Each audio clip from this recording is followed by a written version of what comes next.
Speaker Johnson, you say that the Democrats had a Hate America rally, but what does it say that the President of the United States over the weekend released a video of him pooping on the American people?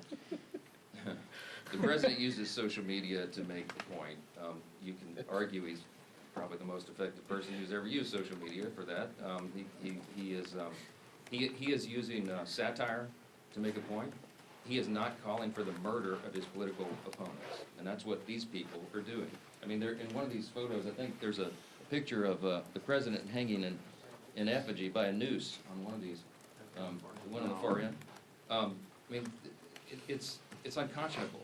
Look, America is built on the idea of free speech. You have the right to protest. Of course, we jealously guard that. I mean, Chip and I are attorneys. We've defended that right in the courts. But what they're doing right now is different.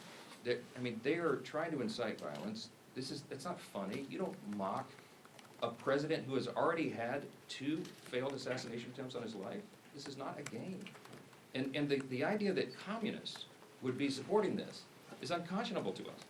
Look, when we give tours of the House chamber, and we bring in constituents, and we point out all the historical facts and images around the building, I always start with "In God We Trust," which of course is right above the rostrum of the Speaker's podium. And if you look in the visitor's guide to the House chamber, it says on page 14, when was that put there? Well, it's put there in the early 60s, 1961, as I recall. And it says in the guide that it was put there, Congress voted to put that there as a rebuke to the Cold War era Soviets. Why?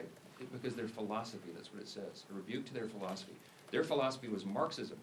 Marxism begins with the premise that there is no God. It is antithetical to who we are as Americans. The Declaration of Independence says we're created by God and He's the one that gave us our rights. It is in God whom we trust. That is the national motto. That's what America is built on. What those people are advocating for is at its essence un-American.